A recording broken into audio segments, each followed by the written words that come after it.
La medición psicológica se hace a través de un paso a paso establecido por unas normas para la asignación de expresiones numéricas que representen un atributo, posibilitando así la operacionalización del objeto de estudio psicológico. Este ejercicio contiene los fundamentos psicométricos de la medición psicológica con base en la teoría clásica de los ítems. Contempla 4 partes: análisis de ítems, confiabilidad, validez, normas y puntuaciones. En algunas tablas de registro de puntuaciones, uno puede determinar a simple vista cuando un ítem es demasiado fácil o demasiado difícil por la cantidad de aciertos o errores, pero como se debe demostrar estadísticamente, utilizamos las fórmulas P de índice de dificultad y la de índice de dificultad corregido, o a veces podíamos utilizar la índice de discriminación cuando teníamos los datos suficientes para hallarlo, o porque nos lo solicitaba el ejercicio, y en otras oportunidades buscamos fórmulas más adecuadas, como por ejemplo la de varianza.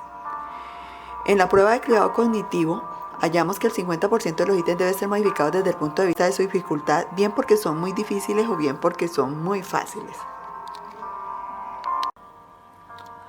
Por ejemplo, en la tabla 2 del punto 3 se hace una revisión de los puntajes obtenidos en las opciones de respuesta, incluidos los distractores. Y ese fue un ejercicio que me demandó buscar información adicional. ¿Será por lo complejo del ejercicio?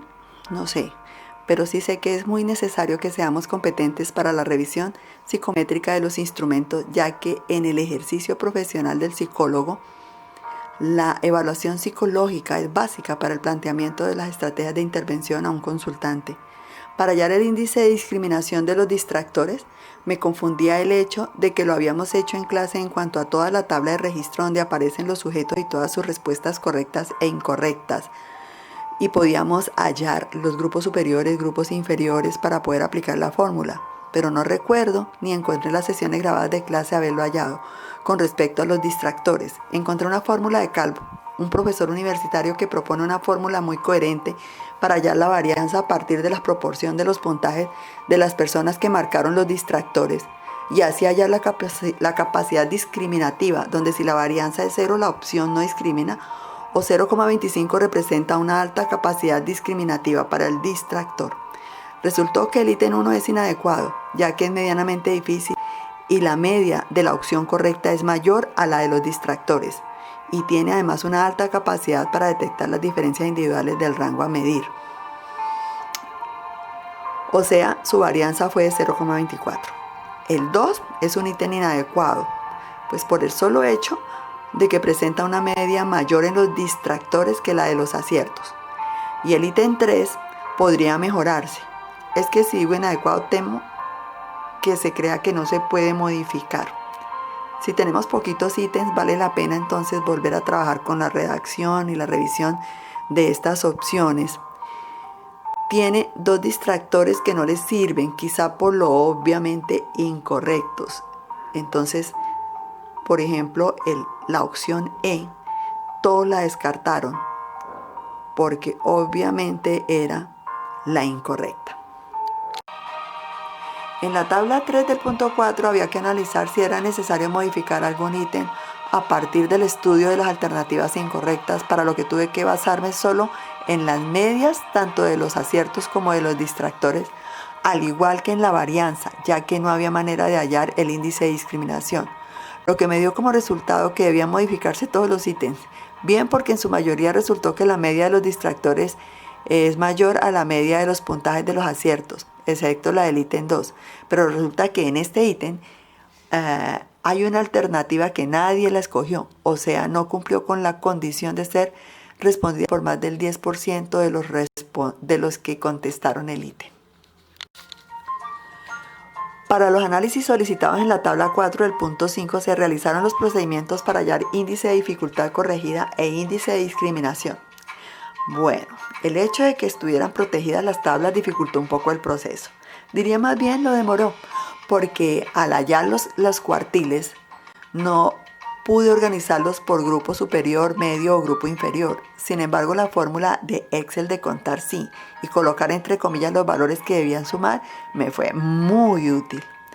Basada en la tabla de interpretación de los índices de discriminación propuesta durante las clases de psicometría y la del índice de dificultad corregida, se encuentra que los ítems en su mayoría se conservan. Solo hay dos que descartaría o quizá los modificaría, ya que alcanzan algo de discriminación pobre entre los que saben de los que no saben.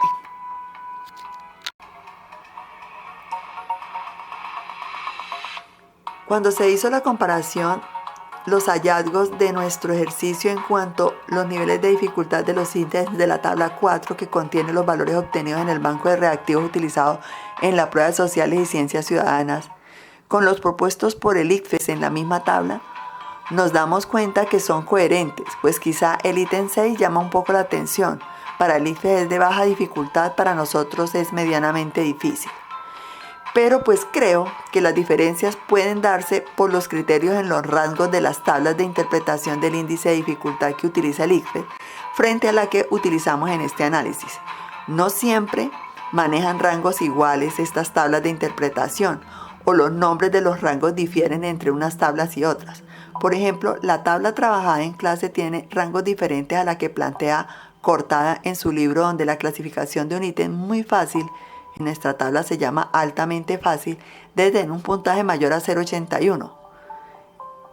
La tabla que utilizamos para este ejercicio en esta clasificación se llama muy fácil.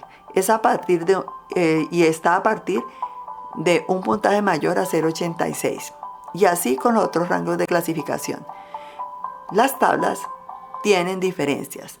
También puede ser que se presenten errores a la hora de hacer los cálculos, o incluso en el manejo de la hoja de cálculo al señalizar la matriz en la fórmula, que cojamos algún rango más o alguna cuadrícula más. Bueno, ahorita vamos a saber cuál es el propósito de validez. Es constatar la validez de las diferencias del instrumento a partir del análisis factorial. ¿Pero qué es el análisis factorial? Este se emplea para analizar las variables por medio de una técnica multivariante. Bueno, y ahorita en validez, en el punto 1, vamos a mirar qué datos se requieren para evidenciar si el instrumento cuenta o no cuenta con validez. Al aplicar la prueba de esfericidad de Bartlett, se debe tener en cuenta el valor P, el cual es el punto de significancia. Este debe estar en un valor menor de 0,05. También debemos analizar la puntuación arrojada en KMO. Esta debe estar en un valor cerca a 1, es decir, entre 0,6 y 0,7. También es necesario identificar que oblimi indirecto tenga una correlación mayor a 0,7 e identificar varimass directo que tenga una correlación menor de 0,7. Si el instrumento tiene en un valor superior del 50% de la variancia acumulada, significa que sí cuenta con su validez.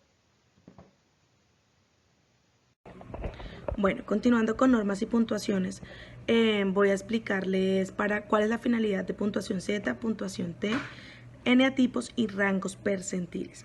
Con puntuación Z, la finalidad es analizar la distancia respecto a la media, indicando el grado de desviación estándar.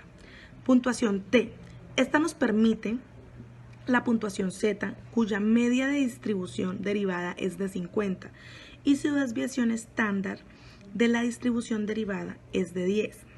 En los eneatipos, ¿para qué nos sirve? Pues nos sirve para dividir las puntuaciones en la escala de 9 partes. Los rangos percentiles. Esta consiste en ubicar la distribución de los datos entre 0 y 100. Bueno, y continuando con normas y puntuaciones, en el punto 1 del taller se encontró que en la puntuación Z, el punto de corte se determina en las puntuaciones directas de 8 y 9, ya que en estos valores se observa cuáles son las puntuaciones negativas y positivas. Es importante analizar este punto de corte porque nos permite verificar el número de desviaciones estándar que hay por encima o por debajo de la media de población. En cuanto a las puntuaciones y rango percentil, hay que tener en cuenta que siempre deben arrojar un valor máximo de 100, ya que estas puntuaciones siempre van de 0 a 100. se recomienda hacer la calificación con estas puntuaciones. Sin embargo, eso depende de la objetividad del instrumento que se vaya a medir. En el punto 1 nos hablan de la prueba de neuroticismo, por lo tanto es recomendable que la calificación de dicha prueba se realiza de acuerdo con las puntuaciones de la eneatipos, ya que estos hacen referencia a todo lo que tiene que ver con personalidad.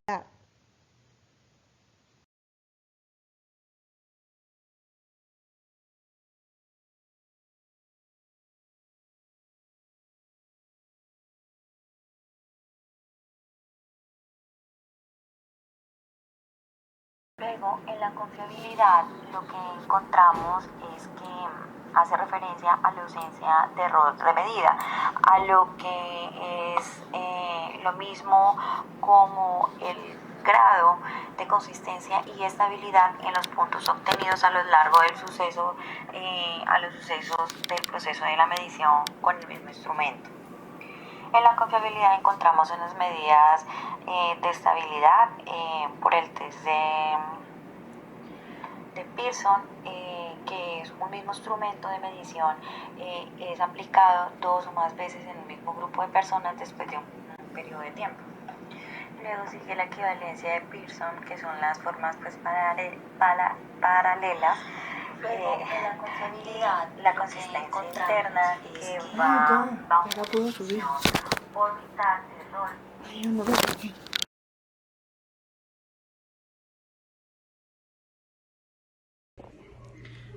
Bueno, en resumen, lo que se hace o para lo que se hizo el taller nos va a servir para aprender porque aprendimos cosas nuevas y practicar lo que vimos durante el semestre.